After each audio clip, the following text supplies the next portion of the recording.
Bismillahirrahmanirrahim. Assalamualaikum warahmatullahi wabarakatuh. Innal hamdalillah nahmaduhu wa nasta'inuhu wa nastahdi wa nastaghfiruh wa natubu ilaih wa na'udzu billahi min shururi anfusina wa min sayyiati a'malina may yahdihillahu fala mudilla lahu wa may yudlilhu falan tajida lahu waliyyan mursyida. Asyhadu an la ilaha illallah wahdahu la syarika lah wa asyhadu anna Muhammadan abduhu wa rasuluh. Allahumma salli wa sallim ala sayyidina Muhammad wa ala alihi wa ashabihi ajma'in, amma ba'd. Dan dirahmati Allah, Ustaz pengurusi majlis, khususnya kepada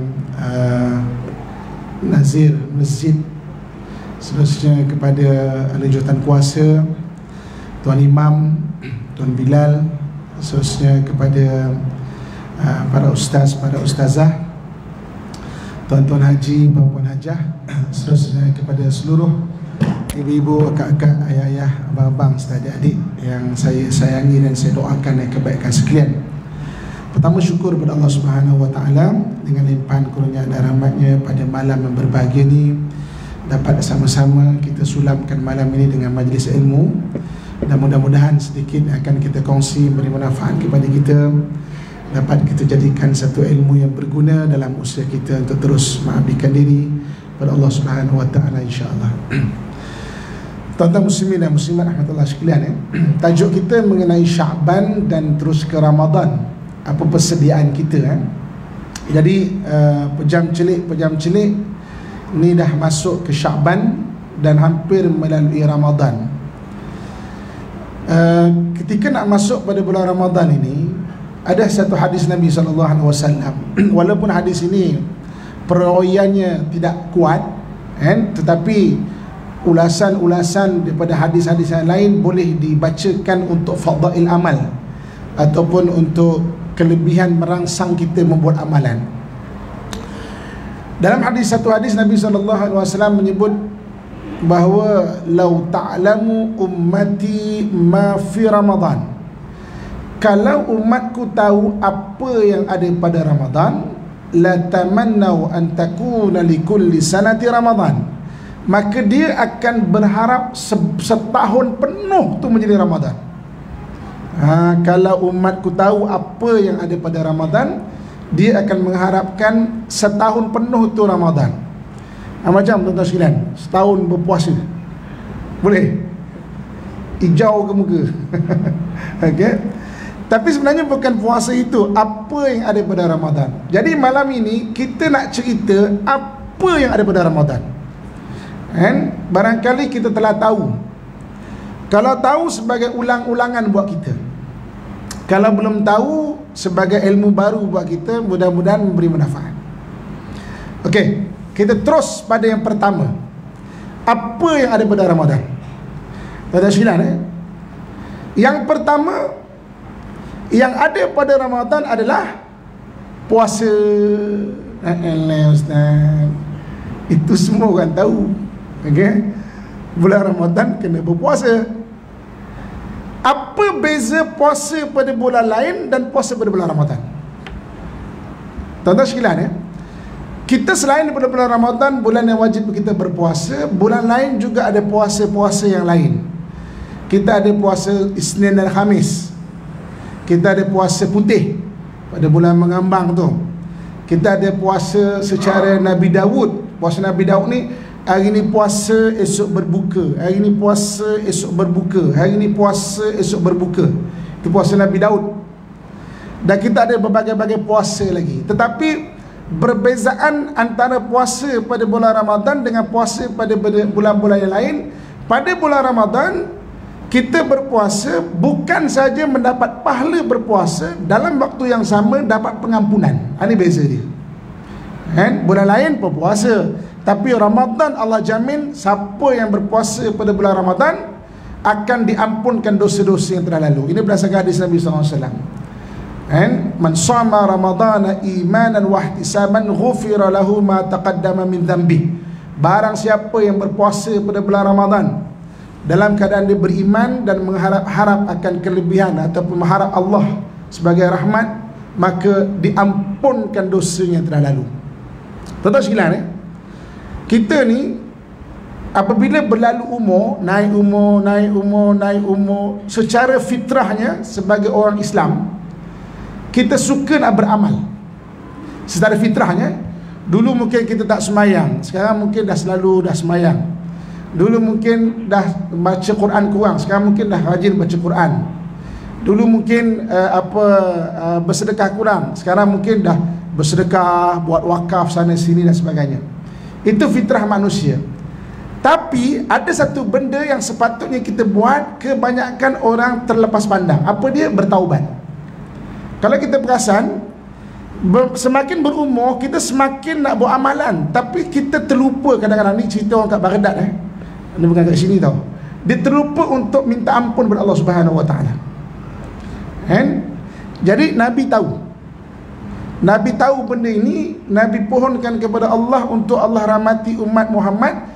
Di antara yang diberikan kepada umat Muhammad tidak pernah diberi pada umat terdahulu, antaranya umat Muhammad sahaja ada amalan yang kalau dibuat amalan, pahala dapat, pengampunan pun dapat, walaupun dia tidak minta ampun kepada Allah.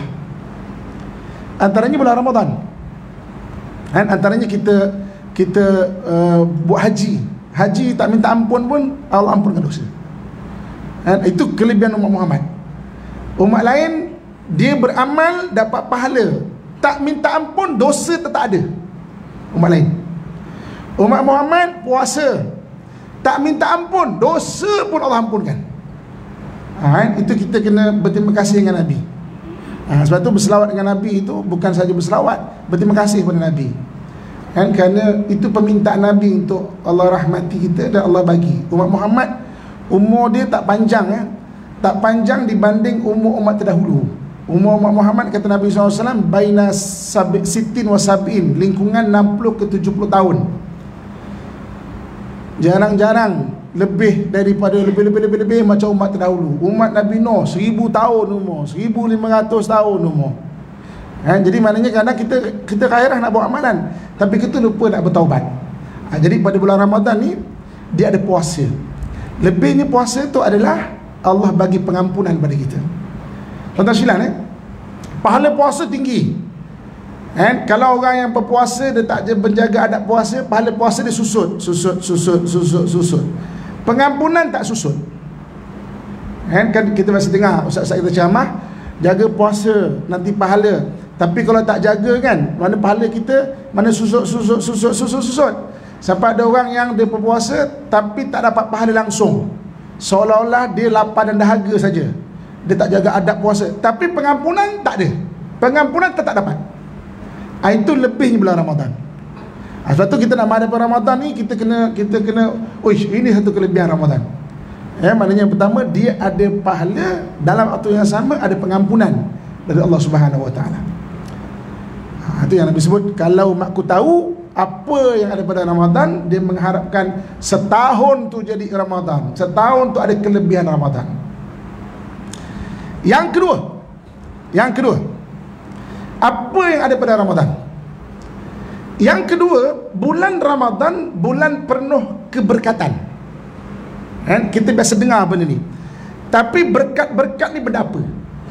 Tuan-tuan, berkat ni benda apa? Kita selalu dengar ni berkat ni benda apa? Berkat ni dia dalam bahasa Arab, maksud berkat adalah ziyadatul khair, pencambahan kebaikan. Itu maksud berkat. Jadi orang kalau umurnya ada berkat, umur dia mencambah-cambah kebaikan. Orang kalau hartanya ada berkat, hartanya bercambah-cambah kebaikan. Orang kalau ilmu ada berkat, ilmu dia bercambah-cambah kebaikan. Kita pernah jumpa tak orang yang makin banyak ilmu makin sombong, tak menambahkan amalan, kerja menyalahkan orang. Doa ni tak boleh lepas solat ni, bid'ah lah apa semua. Dia sendiri tak berdoa. Perasan tak? Ilmu tu tak mencambahkan amalan. Ada orang makin tua, tapi makin tua makin berminyak. Makin tua tak makin ada amalan, dia makin berminyak. Makin tua, banyak tau kadang-kadang.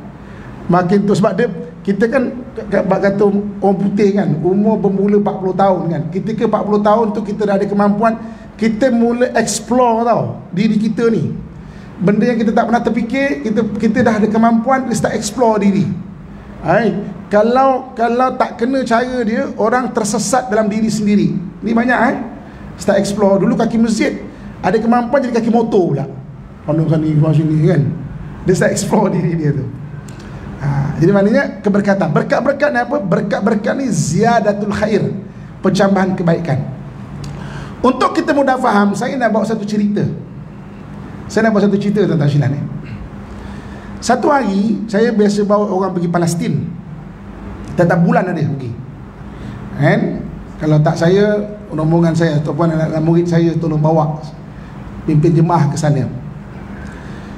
Satu hari saya tanya imam, nak tanya sikit lah, apa rahsia kekuatan orang-orang dekat Masjid Aqsa? Saya tengok beraninya luar biasa. Lawan Israel nak kena tembak, tak takut langsung. Apa rahsia keberkatan? Apa rahsia keberanian orang dekat Palestin? Apa kata Imam Aqsa?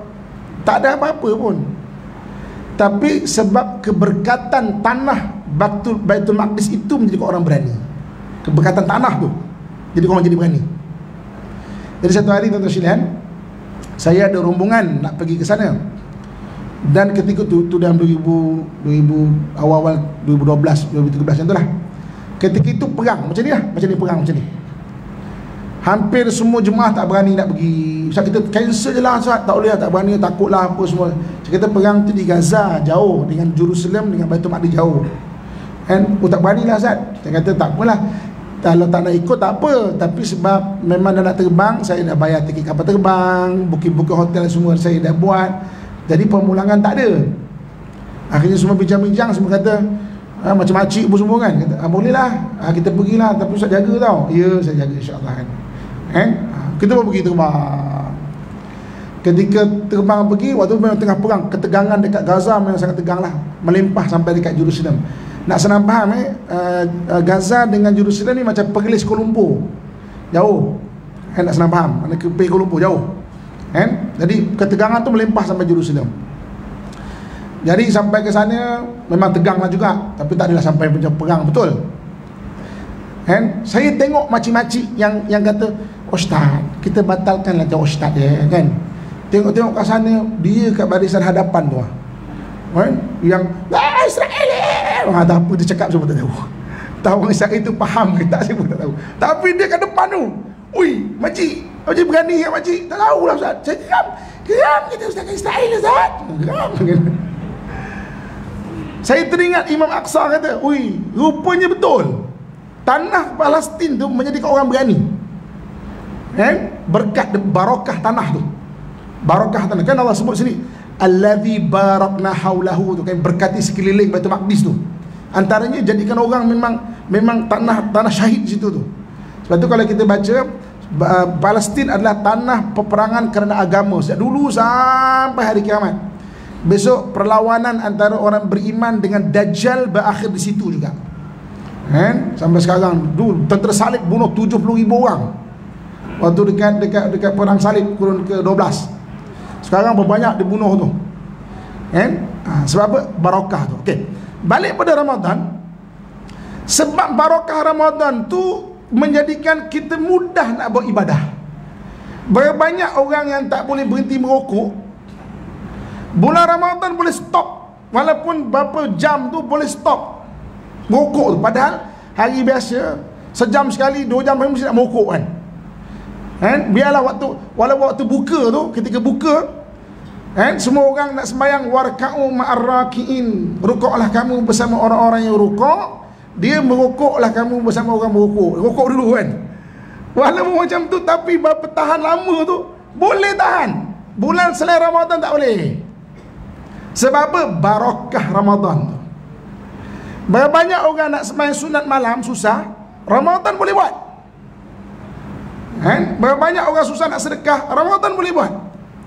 Cuba tuan-tuan sekalian, lepas isyak sekali lagi, saja-saja nak buat solat sunat 20 rakaat ke 8 rakaat lah, tak usah 20 lagi.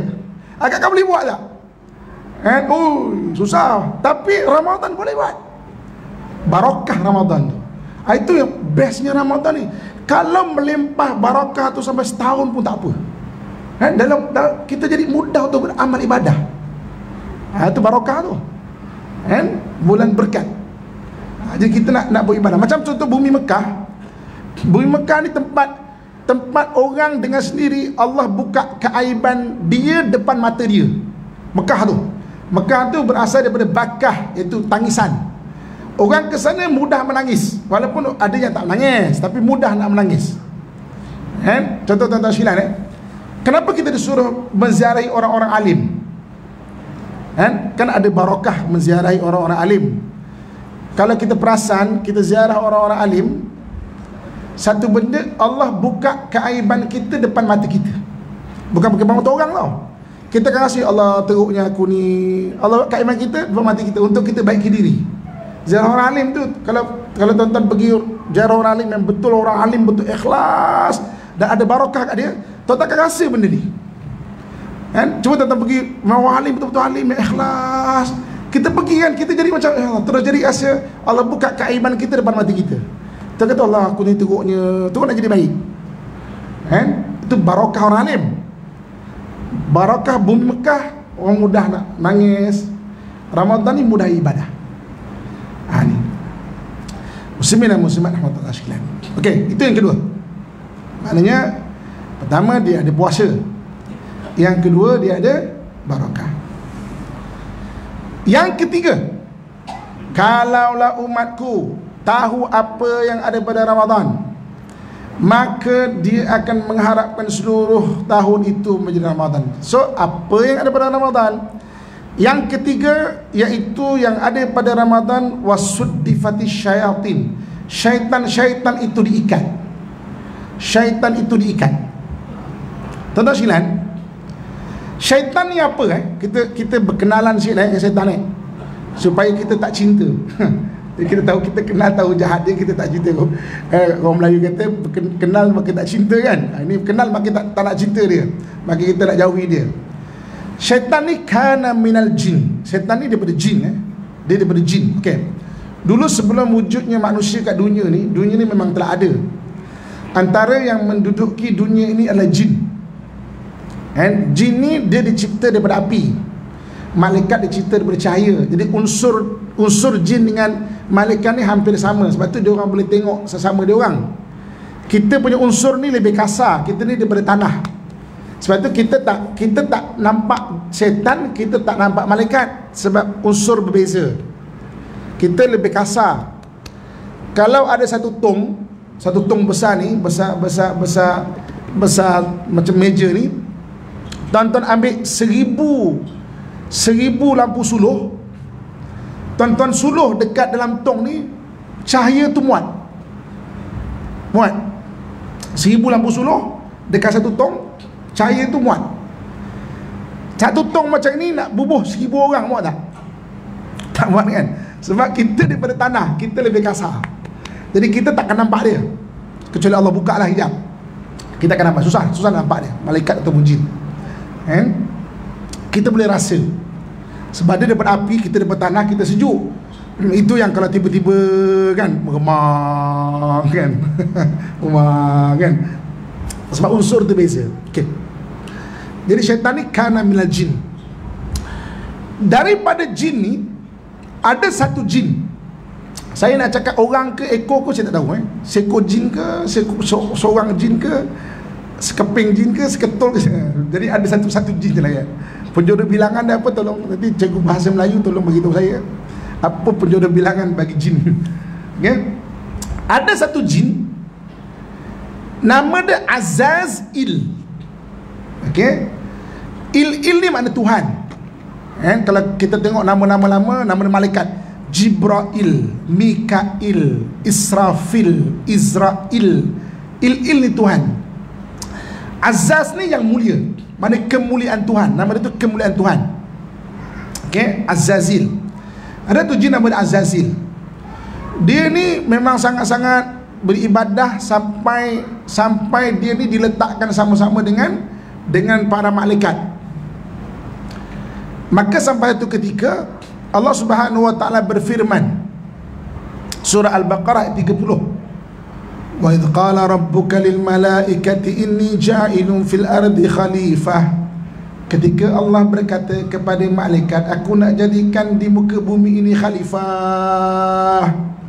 Malaikat bertanya kepada Allah, qalu ataj'alu fiha man yufsidu fiha, kenapa nak jadikan makhluk yang akan membuat kerosakan di muka bumi ini, kan? Dan berbunuhan sesama mereka, sedangkan kami ini sentiasa bertasbih kepadamu. Allah kata, inni a'lamu ma la ta'lamun, aku lebih tahu dan kamu tidak mengetahui, kata Allah Subhanahu wa taala. Jadi dicipta manusia, kan? Dia punya ramuan dia adalah tanah. Kita ni ramuan kita daripada tanah, ramuan tu buat dengan ilmu Allah Subhanahu wa taala jadi manusia. Maka setelah jadi manusia, Allah perintahkan seluruh penduduk langit hormati dia, walaupun perkataannya maknanya sujud, kan? Ada setengah ulama tafsir kata bukan sujud macam kita sujud solat, sebab sujud solat tu hanya pada Allah Subhanahu wa taala, kan? Hormat ni kan macam-macam jenis. Kita manusia pun hormat, kan? Tadi saya baru habis program dengan satu badan beruniform. Wah, bukan kena tabik ni, kan? Hormat. Kalau jumpa mungkin raja-raja, hormatnya cara lain. Kalau jumpa orang Jepun, mungkin hormatnya tunduk macam tu, kan? Kita orang Melayu, sesama Melayu mungkin letakkan dada, kan? Bukan orang Melayu kita je tau, kan? Orang-orang sebelah Khurasan. Khurasan ni negeri Tantan. Negeri Tantan. Tan ni maknanya tanah, Uzbekistan tanah Uzbek, Tajikistan tanah Tajik, kan? Kyrgyzstan tanah Kyrgyz. Waktu Qaid Azam Ali Jinnah buat negara Islam, dia pilih negara dia, ini negara Islam, nak namakan apa? Maka dia namakan Pakistan, tanah suci. Pakistan suci, tan tu tanah lah. Maka India menamakan negara di Hindustan, tanah Hindu, kan? Tan di tanah. Saya berbalik daripada Kabul, kan? Ada buat kajian untuk di sana tu. Dekat Kabul tu ada satu tempat dekat Afghanistan, satu tempat pendakwa-pendakwa tak berjaya mengislamkan tempat tu. Tempat tu dipanggil Kafiristan, tanah kafir, kan? Dan orang kat situ tak sensitif pun dipanggil kafir. Orang kat Malaysia je sensitif, dia kena panggil kafir. Tuan-tuan, saya belajar public safety diving. Public safety diving ni menyelam untuk menyelamatkan dekat US tau, dekat Georgia, dekat Fort Benning, kan? Macam mananya pilih untuk belajar public safety diving tu. Dekat situ tu tempat tentera US di training. Antara biasa mereka pergi Iraq, pergi Afghanistan waktu tu. Orang Islam panggil dia kafir, tak sensitif pun. Malah dia ada satu batch infidel. Infidel tu kafir, kafir. Malah ada yang ekstrim lagi, infidel eat pork, al-kafir ya'kulul khinzir. Tulis tu. Mana kafir makan tu, makan khinzir. Tak sensitif, tuan-tuan silan. Orang Malaysia ni mengenai ada tu. Bukan, perkataan kafir tu bukan kita buat, Allah yang panggil. Perkataan tu kan Allah yang turunkan. Kenapa kita rasa inferiority complex, rasa rendah diri nak panggil orang kafir? Bukan jahat, kafir harbi je ke kau orang kafir harbi? Soalan dia. Kafir harbi je memang kafir jahat. Kafir orang tak ada beriman. Jangan jadi kafir harbi lah, jadi kafir yang baik, maknanya jangan berserang orang Islam. Perkataan kafir pun sampai kita orang Melayu jangan panggil orang kafir. Perkataan tu Quran sebut, firman Allah sebut, Allah yang sebut. Kalau kita rasa rendah diri nak sebut, kena cek balik kita punya iman. Betul saja kata ni. Tak usah orang lain cek, kita cek. Kalau agak-agak kita kata, ya aku ni sampai takut cakap istighfar, minta ampun kepada Allah Subhanahu Wa Taala. Ya Allah, minta ampun Tuhan, aku ni lemah sangat sebenarnya. Sampai aku nak sebut benda kebenaran pun susah Tuhan. Lemahnya kan Nabi sebutkan, selemah-lemah iman tu apabila ke hati kan. Apa lagi Quran tu? Jangan langsung macam tu. Okey, balik semula. Jadi Tantan ni maknanya tanah. Jadi kat sana ada Kafiristan, tanah kafir. Dan orang situ tak sensitif pun, sebab dia dipanggil kafir. Sebab itu perkataan Quran. Jalan banyak-banyak ni saya kira kelakar tengok. Wah, ada negeri kafir, Kafiristan. Tuan-tuan tak percaya. Kurun ke-19 berjaya diislamkan, ditukar nama dia Nuristan, tanah nur, tanah cahaya. Sekejap lagi search Nuristan, history of Nuristan. Cuba tengok. Kan? Sebelum tu nama dia apa? Ke-18 tu masuk lagi nama dia Kafiristan, tanah kafir. Okey. Jadi tuan-tuan sekalian, manusia dicipta di tanah, Allah suruh sujud, maka semua para malaikat sujud illa iblis, kecuali iblis tadi tu, kecuali Azazil tadi tu. Azazil dia tak nak sujud, kan? Dia tak nak sujud, dia tak nak sujud kepada Allah Subhanahu Wa Taala. Jadi tuan-tuan sekalian, kemudian dia berkata kepada Allah Subhanahu Wa Taala, ana khairum minhu, aku lebih baik daripada Muhammad ni lah. Nak faham dia ni, kenapa aku kena sujud dengan dia? Kan? Aku lebih baik daripada dia. Dia kata kita ni tak bagus. Kan? Kita tak bagus. Maka Allah murka. Dia kata tak apalah, murka lah. Ini Azazil the jin tau, the jin. Ni Azazil. Murka lah. Sebab nak sujud pada dia ni tak nak lah. Allah halau daripada syurga. Tapi Allah tu Maha Pengasih tau. Kalau kita buat salah, Allah tetap bagi peluang. Sama juga macam Azazil ni, Allah bagi peluang nak cakap apa. Kalau kita diajak, kita buat salah, kita diajak untuk minta maaf, kan? Kita diajak untuk minta ampun salah. Tapi Azazil tak. Dia tak mengambil peluang tu untuk minta ampun kepada Allah Subhanahu Wa Taala. Malahan dia bercakap pada Allah, ya Allah, qala rabbi bima aghwaytani, oleh kerana aku telah menjadi sesat. Dia kata surah Al-Hijri, kita lagi baca surah Al-Hijri bermula ayat 38. Kita dirakamkan cerita dalam Al-Quran. Dia kata qala rabbi bima aghwaytani, Tuhan, oleh kerana aku dah sesat, aku sumpah dua benda. Satu, aku akan elokkan maksiat di mata anak Adam. Yang keduanya, wala ughwiyannahum ajmain, aku akan sesatkan mereka semua dia. Itu sumpah iblis depan Allah Subhanahu Wa Taala. Dua benda. Aku akan elokkan maksiat di mata anak Adam. Yang keduanya, aku akan sesatkan mereka semuanya. Benda ni kita kena perasan, tuan-tuan sekalian. Berapa ramai orang hari ni dia buat jahat, dia tak rasa dia buat jahat. Ibu kakak minta maaf, berbanyak hari ni melawan suami tak rasa salah pun. Itu sumpah iblis. La uziyanna lahum fil ardh, aku akan elokkan maksiat di mata anak Adam. Abang-abang, ayah-ayah, banyak kita kasar dengan isteri kita, tak rasa salah pun. Sedangkan yang suruh mengasihi keluarga adalah Allah Subhanahu Wa Taala, bukan isteri. Bukan kalau isteri yang suruh, tapi Allah yang suruh. Allah Subhanahu Wa Taala yang suruh kita berbuat baik kepada isteri kita. Kan? Jadi kalau kita tak buat baik, bukan kita tak perlu malu dengan isteri, tapi perlu malu dengan Allah. Kan? Kalau tak nak malu dengan isteri pun, malu depan Allah Subhanahu Wa Taala. Ini maknanya banyak anak-anak yang derhaka pada mak ayah, dia tak rasa dia derhaka pada mak ayah. Ini sumpah iblis tau. Aku akan elokkan maksiat di mata anak Adam, dan aku akan sesatkan mereka semua dia. Jadi kemudian dia pun turun. Dia turun ni, tuan-tuan sekalian, dia mengajak daripada jin-jin dan kafir ni ikut dia. Jin ni ada Islam, ada yang tak Islam. Mana kafir, jin kafir. Kan? Jin dia tak sensitif, kata dia kafir. Kalau dia kafir lah. Manusia sensitif. Kan? Tak percaya kalau tuan-tuan tanya jin, kau kafir kan? Dia akan cakap, kafir. Dia tak sensitif. Tanya pengamal perubatan Islam tempat saya. Siapa pengamal perubatan Islam tempat saya, kalau dealing dengan jin kafir, dia tak malu kata dia kafir. Okey? Aku kafir, kata dia. Maka pengamal perubatan Islam akan ajak dia masuk Islam. Okey? Jadi maknanya diajak golongan jin ada Islam, ada yang kafir. Ada yang kafir lagi jahat, macam manusia juga. Ada kafir lagi jahat. Nak senang faham, kita nak senang faham. Grup-grup yang kafir lagi jahat ni, nak senang faham, adalah grup mafia. Nak senang faham, grup mafia. Ini yang ikut iblis. Yang jadi tentera iblis adalah jin kafir yang mafia. Nak senang faham, kan?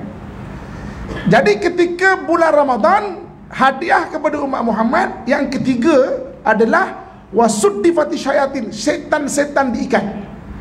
Setan ni mana? Iaitu jin kafir yang mafia. Nak senang faham? Jin lain ada. Sebab tu tetap ada orang kerasukan pada bulan Ramadan, jin-jin, tapi dia tak mafia. Cuma dia nakal juga, tapi tak mafia. Jadi dia tidak dihambat, dia tidak diikat. Oh, jin kafe-kafe ni yang mafia ni yang diikat. Ni. Saya pergi Masjid Aqsa. Kita kena berhenti azan kan. Sikit lagi. Dekat-dekat dalam Masjid Aqsa, salah satu tempat kita boleh tengok adalah penjara jin. Saya waktu kursus sejarah Masjid Aqsa, Imam Aqsa diajak saya tengok. Okey Muhammad, ini tempat ni, ini penjara jin. Jin-jin yang buat salah zaman Nabi Sulaiman kan boleh perintah jin kan, ditangkap, diikat dan dipenjarakan dekat penjara tu. Saya tanya Imam, ada lagi tak jin dalam ni? Imam pegang tangan saya, ajak jalan. Jangan kau tanya, jalan je. Maknanya ada lagi lah kan. Tapi pergi dekat penjara jin kat sana, maksudnya kalau tuan-tuan duduk perhati, oh ada rupanya kaedah menangkap, mengikat dan mengurung jin. Ada ilmu dia. Ilmu dia ada. Nak belajar boleh tak? Boleh kan?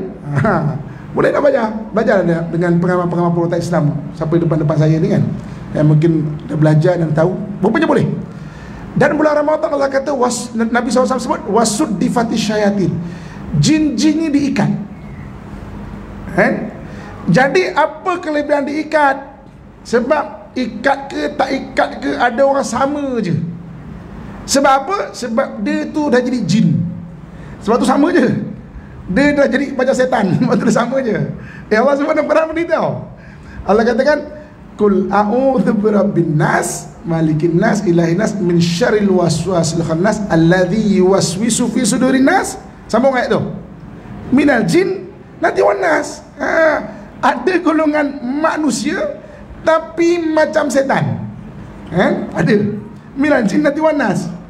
Sebab itu walaupun setan ni dah diikat, tapi ada yang masih berperangai macam tu. Tapi bagi orang yang tak jadi lagi macam setan, oi rahmat besar, sebab setan ni tak ada. Oi rahmat besar. Dia rahmat besar, setan ni tak ada. Setan ni tak ada, dia tak boleh berbisik-bisik kat hati kita. Tuan-tuan, saya hari ni nak kongsikan apa beza bisikan syaitan dengan bisikan jin. Maaf, apa beza bisikan syaitan dengan bisikan nafsu? Apa beza dia? Saya nak kongsikan malam ni. Beza bisikan syaitan dengan bisikan nafsu adalah, kita berhenti azan dulu. Tuan-tuan muslimin dan muslimat rahmatullah sekalian, okay, kita sedang dalam kuliah pasal Ramadan, pasal Ramadan Jadi dalam hadis Nabi sebut, kalau umatku tahu apa yang ada pada Ramadan, wallahu ta'lamu ummati ma fi Ramadan, la tamannau an takuna li kulli sanati Ramadan. Dia akan berharap seluruh tahun tu jadi Ramadan. So apa yang daripada Ramadan, 5 benda kita dah bincang 3 daripada dia. Kita ulang baliklah, biar ingat Yang pertama apa? Ada apa? Ada puasa. Dan beza dia adalah dia ada pahala dan pengampunan. Yang kedua, berkat. Yang ketiga, setan diikat. Okay, kita sedang bincang bab setan diikat. Okey. Jadi kita nak cerita latar belakang setan tu apa. Jadi setan ni kan adalah jin daripada jin yang mafia, nak senang faham itu setan. Jadi ketika masuk bulan Ramadan, semua mafia di kalangan jin ni kena tangkap, kena ikat. Dan dengan itu kelebihan bagi orang yang macam kita dah ke masjid ni, tuan-tuan sekalian, kita dapat bezakan apa bisikan syaitan, apa bisikan nafsu. Jadi kita boleh belajar benda tu, dan tuan-tuan boleh alert benda tu. Supaya apa? Di bulan lain tuan-tuan boleh nampak, ini bisikan syaitan. Bisikan nafsu ni dia merengek. Nafsu ni kata ulama macam budak-budak. Macam ibu-ibu akak-akak kalau pergi ke pasar raya, tengok beg tangan kan, dia merengek, nak beli ni. Ui, ustaznya beli ni. Ini kalau sedondonkan dengan warna tudung ni, biasanya kan. Dia merengek, nak beli kan, murah je bang, nak beli. Kalau tak beli, balik tidur boleh mimpi tau. Beg tangan datang dalam mimpi. Beg tangan ada tangan bagi. Jadi nafsu ni dia mengengek. Dia macam budak-budak lah, nak minta makanan ke, nak minta mainan ke, kan dia mengengek. Itu nafsu. Syaitan ni bisikan dia merancang dan meragukan. Itu bisikan syaitan. Contoh kecak hari ni, ibu-ibu kakak, suami lambat balik, dia akan dengar banyak perancangan. Kau cakap ke lelaki kau cakap jantan tak guna, kau cakap je. Dia banyak bercakap-cakap. Itu syaitan yang bisikkan. Dia merancang. Yang laki pula, kau tipu je bini kau tu, dia bukan tahu pula. Kau tipu je kan. Sama je. Itu syaitan. Syaitan ni merancang. Jadi bulan Ramadan kita boleh belajar benda tu. Itu yang paling mahal sebenarnya. Tuan-tuan alertkan dalam diri, bisikan syaitan ke bisikan nafsu. Dan sampai kita boleh beza. Itu ilmu sangat luar biasa. Kalau tuan-tuan boleh bezakan, nanti boleh test lah. Bulan Ramadan tu boleh test. Kalau nak bisikkan, okey, kan? Jadi sebab syaitan dah tak ada, jadi kita boleh tengok macam mana bisikan tu tak ada. Tapi kalau ada juga, mana itu nafsu. Dan kita boleh bezakan nanti. Itu ilmu yang paling besar. Sebab apa tuan-tuan sekalian? Ketika nak mati, ketika itu ada bisikan syaitan. Dia merancang, dia meragukan. Kalau kita kenal daripada awal, kita boleh jaga benda tu daripada awal. Ketika nak mati syaitan akan bisik-bisikkan. Itu yang bagusnya. Tuan-tuan kalau dapat benda ni, Ramadan kali ni cenggini, saya nak ucapkan cenggini, maknanya oi, ilmu baru ni, macam mana kan, dapat beza kan. Wasud di fatih syayatin, setan tu diikat. Itu kelebihan bulan Ramadan. Yang ketiga. Okey, yang keempat, kita ada 5 je. Saya biasanya kalau nak ceramah ni, pengurusi akan bisik kat saya tau, ceramah ni berapa lama. Tapi tadi tuan pengurusi tak bisik, jadi saya anggaplah kita akan habis pukul 3 pagi. Tak bisik pun apa. Jadi saya pun anggap pukul 3 pagi kita habis lah. Okey, baik, sambung. Muslimin dan muslimat nama tuan sekalian. Okey, yang keempat. Apa yang ada pada bulan Ramadan? Yang keempat, yang ada pada bulan Ramadan adalah gandaan pahala. Tidak pernah diberi pada umat terdahulu, melainkan umat Muhammad adanya gandaan pahala. Umat Muhammad ni umur dia tak panjang, macam saya sebut tadi, dibanding umat terdahulu. Tapi dekat akhirat, kita kalau betul-betul kita bawa amalan macam orang hidup 1000 tahun. Jadi umat Nabi Nuh tengok, berapa lama kau ni hidup? Adalah dalam 70 tahun. Ya ke? Amalan 1000 tahun punya amalan ni. Tuan-tuan bayangkan kita kejap lagi solat isyak. Satu solat sendiri, satu solat. Kita berjemaah ni macam 27 kali solat. Itu adalah hadis Nabi SAW. Orang yang melazimkan solat jemaah dalam masa 1 tahun, macam dia sembahyang 27 tahun. 10 tahun dia lazimkan diri dia solat berjemaah, macam dia solat 270 tahun. Kalau tuan-tuan melazimkan solat berjemaah dalam masa 40 tahun, macam 1000 tahun lebih. Dan kelebihan umat Muhammad pula, Masya Allah, kan? Satu ketika kita melazimkan diri kita solat berjemaah, tiba-tiba kita tak dapat buat kerana sakit, terlalu letih, kerana keuzuran syarak, tak buat, Allah tetap bagi pahala solat jemaah. Itu kelebihan istiqamah pula. Itu kita nanti bincang dalam bab lain tahun depan. Ceramah istiqamah pula. Bab lain. Nak ceritanya istiqamah ni, kelebihan dia, orang istiqamah dia tak dapat buat, pahala tetap Allah bagi macam dia buat. Istiqamah tu. Jadi ada kena pahala. Bulan Ramadan ni tuan-tuan sekalian, kita buat solat sunat, benda-benda sunat macam buat benda wajib. Kalau buat benda wajib sampai 70 kali digandakan pahala.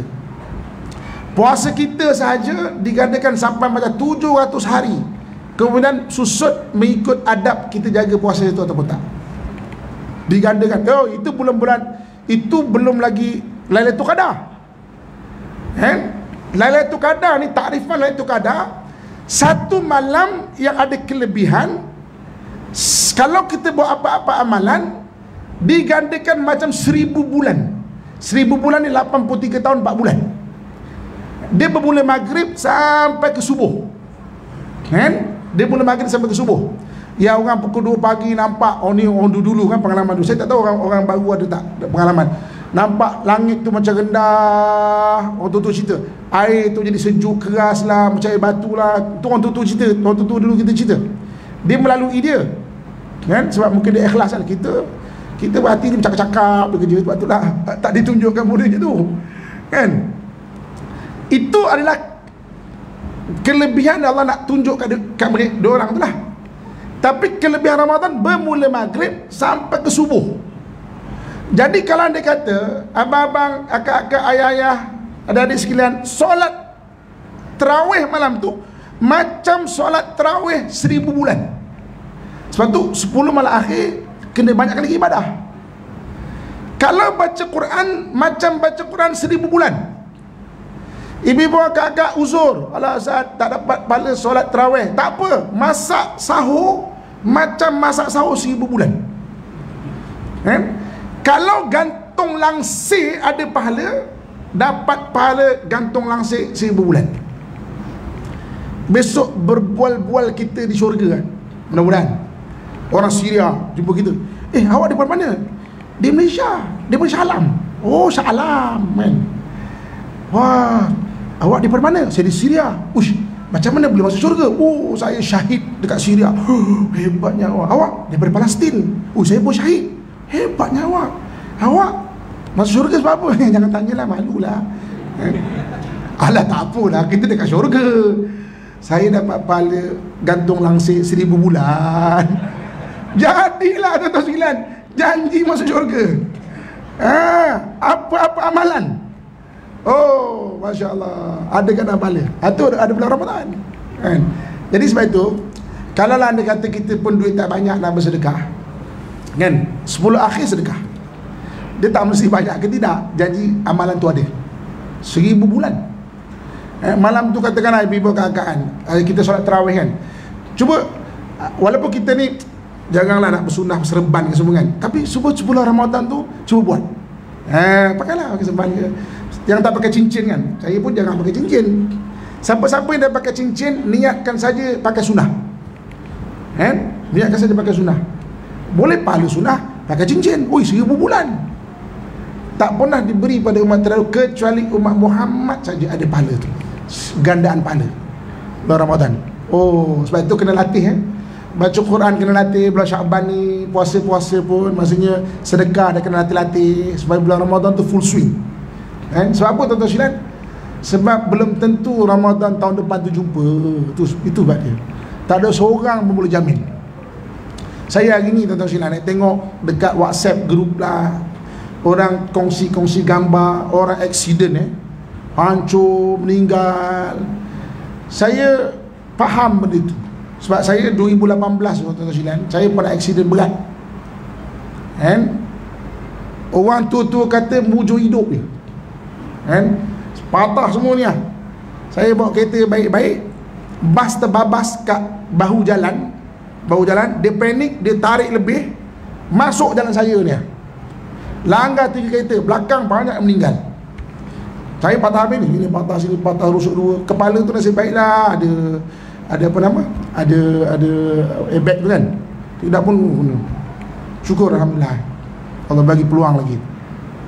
Tapi nak ceritanya, saya faham apa tu split second, sesaat, separuh sesaat. Saya faham benda tu. Yang kena tiba-tiba pop kena. Saya faham benda tu, sebab saya pernah melalui benda tu. Kita bawa kita baik-baik, kita tak pernah terfikir split second tu. Tiba-tiba lori pecah tayar, pum, kena. Na'udzubillah, bukan kita tapi boleh jadi. Sebab itu amalan jangan tangguh. Kita tak tahu berapa baki umur. Tuan-tuan, ibu-ibu, kakak terutamanya, kadang-kadang kita mengajuk kat lelaki, kita rasa macam nak mati kan? Biarlah saya mati, tak mau hidup kan? Jangan mengharap kematian. Allah sebut, apa nama Nabi sebut, orang mati nak minta hidup. Orang mati nak minta hidup tau.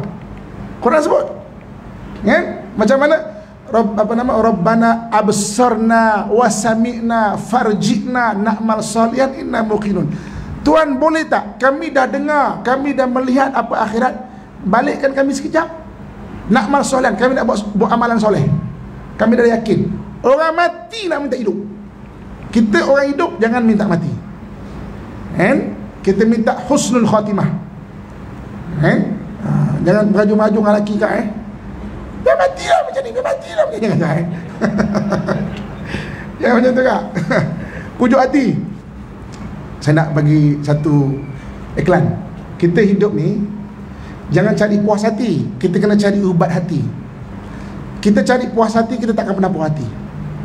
Tapi cari ubat hati. Sebab hati ni macam fizikal. Kita fizikal ni sama juga macam hati kita. Kejap-kejap tercocok duri lah, luka. Kejap-kejap tersandung batu lah, bengkak kaki. Kejap-kejap terjatuh lah, luka sini. Hati sama juga.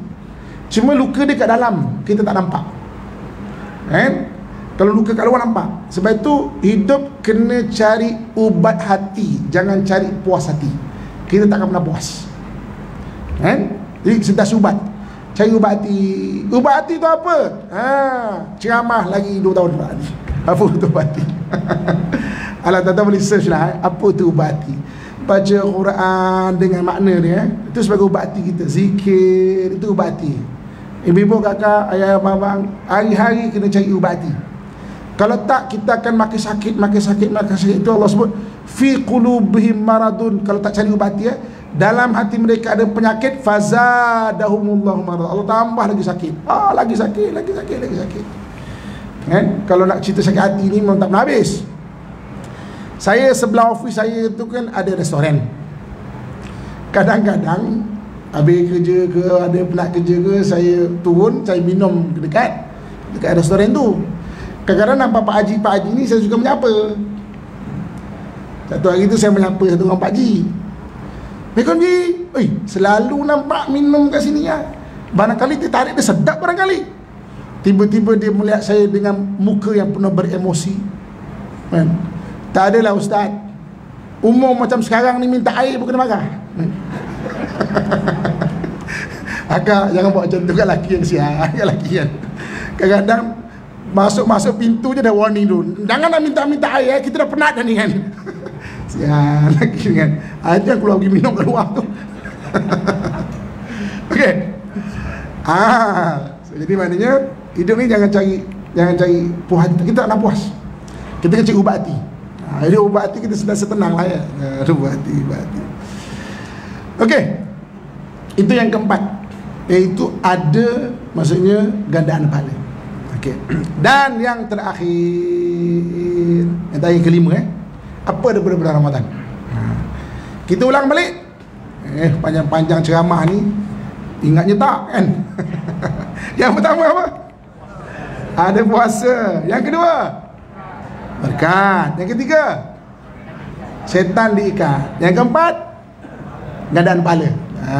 Barulah ni dah lah jemput ceramah kan. Lepas tu keluar-keluar, ruginya kau tak datang masjid. Ustaz tu ceramah sedap kau, banyak cerita, macam-macam cerita dia cerita. Ustaz tu cerita pasal apa? Aku pun tak ingat lah, tapi sedap ceramah dia tu. Aku pun sedap ceramah tu, boleh jemput laki tu kan. Tapi aku tak ingat lah. Jadi kita nak hafal ceramah tu kan. Okey. Dan yang kelima, yang terakhir, dalam bulan Ramadan ada zakat fitrah. Dia adalah zakat diri. Zakat harta tak semua orang mampu kan? Lepas tu Allah bagi peluang dalam bulan Ramadan, dia ada zakat fitrah. Okey. Di maknanya kita tunaikan sebaik mungkin. Okey. Siapakah orang yang kena bayar zakat fitrah? Dia 3 syarat dia. Yang pertama, dia orang Islam. Mana-mana orang Islam, baby ke apa ke, kalau dia dipanggil Islam, dia kena pakai zakat fitrah. Yang keduanya, dia sempat melalui 2 masa. Sebahagian bulan Ramadan, sebahagian bulan Syawal, dia wajib bayar zakat fitrah.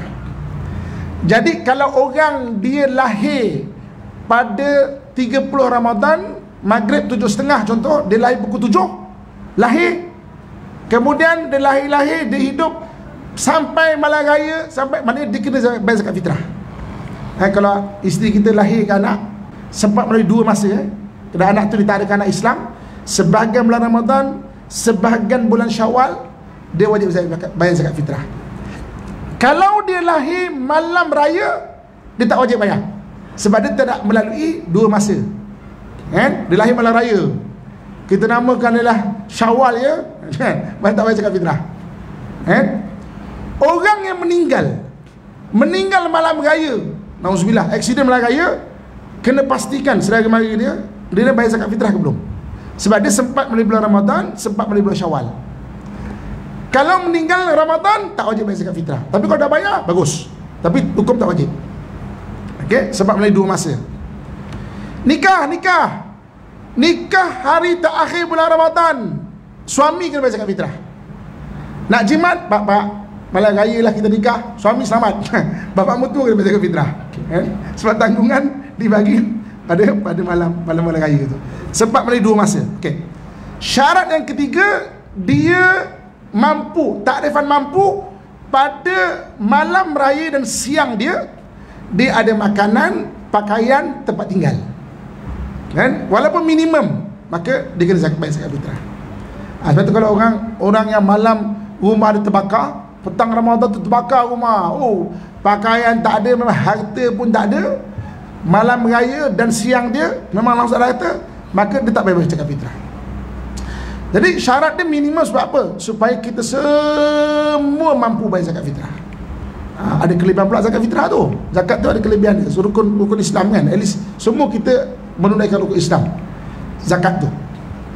Lepas tu tunaikan dengan sebaik-baik mungkin. Syarat tu 3 tadilah. Maknanya zakat fitrah tu. Okey, sebelum akhir saya nak bahas detail sikit bayar zakat fitrah. Okey, zakat fitrah ni untuk orang yang dah belajar kat masjid. Kalau orang tak belajar, tak kisah. Maksudnya kalau belajar, kita tambahkan lagi kita punya pengetahuan. Zakat fitrah ni berapa banyak kita kena bayar? Dalam hadis Nabi SAW, dia perlu dibayar satu sok gantang Baghdad. Sok ni maknanya gantang Baghdad. Gantang ni banyak gantang. Gantang Syam ada, gantang Madinah ada. Dia gantang Baghdad. Satu sok gantang Baghdad. Jadi maknanya gantang Baghdad. Barang yang biasa kita makan, satu sok gantang Baghdad, barang yang biasa kita makan. Okey, ada dua isu kat sini. Yang pertama adalah gantang alat menyukat, bukan alat menimbang. Jadi satu gantang berapa kilo? Dia alat menyukat, dia bukan alat menimbang. Satu gantang berapa kilo? Isu pertama, satu gantang berapa kilo? Kalau orang Arab makan kurma, satu gantang kurma berbanding dengan satu gantang beras. Satu gantang beras lebih berat lagi, sebab beras penuh, rapat. So berapa kilo? Dalam mazhab Syafi'i 2.1 kilo. Mazhab Hanafi 3.2 kilo. Hanafi. Jakim ambil tengah-tengah 2.7 kilo. Jadi maknanya, kita tahu mana berapa banyak ni? 2.7 kilo. Barang yang, isu kedua adalah barang yang biasa kita makan. Barang biasa kita makan. Okey, soalan dia adalah, tuan-tuan, kalau payah nak kira, ikut fatwa negeri-negeri, dia kena buat. Satu tahun ni, satu orang RM7 ke, RM10 ke.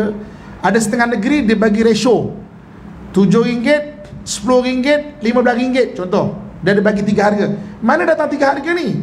Datang 3 harga ni adalah barang yang biasa kita makan. Macam dulu saya pernah terlibat dengan kajian zakat fitrah Negeri Selangor. Barang yang biasa dimakan, dia ambil kajian orang yang makan Kuala Selangor dan orang yang makan dekat Shah Alam, Subang Jaya, Petaling Jaya. Sebenarnya apabila kaji, beras yang dimakan oleh orang-orang kampung lagi murah daripada dimakan orang bandar. Kemudian di average kan, itu dapat dulu RM7 lah apa semua. Tapi kita yang belajar, tuan-tuan sekalian, tengok tuan-tuan makan beras apa, berapa, bayarlah dengan 2.7 kilo. Kalau kita makan beras mati yang kualiti bagus, sekilo sampai 8 ringgit, maknanya kalikan 2.7, kita kali ke 3 lah, senang nak faham. Kali 3 kilo kan, nak senang faham. Maksudnya kalau 7 ringgit, 7/21, sebenarnya zakat fitrah kita 21 ringgit. Tapi kalau tuan-tuan nak ikut yang fatwa, boleh. Tapi ini kita nak cerita yang betul-betul punya kan. Fatwa memang kena buat. Dia tak boleh cakap ikutlah nak bayar apa-apa tak boleh. Dia kena buat tu. Tapi bila kita belajar, kita faham, oh aku ni itu belum makan dekat kedai makan lah, apalah kan, bayar lebih tak apa. Tapi nak pergi dekat Amil, susah Mel.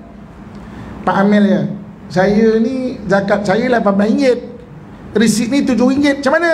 Susah. Jadi bayarlah untuk kita satu orang 3 resit, senang Mel. Katakan tanggungan kita 5 orang, saya nak bayar untuk 10 orang kan? Tapi nak kan saya ada tanggungan saya, tanggungan kita 5 orang, tapi kita bayar untuk 10 orang. Contohnya lebihkan sikit tak apa, tak tahu selain lebih jadi sedekah, jangan kurang. Lebih tak apa. Jadi saya nak kempenkan bayar lebih sikit tak apa. Sebab kita makan kadang, terutama kalau orang belah-belah bandar ni kan, kita makan benda lebih bagus-bagus sebenarnya.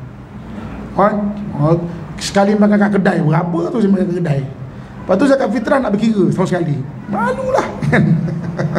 Jadi mana lebih sikit. Sebab dia ada pada bulan Ramadan je tu kan. So sekali bayar lebih sikit tak apa kan. Jadi maknanya, dan zakat fitrah pula untuk fakir miskin dan sebagainya kan. Jadi maknanya bayar.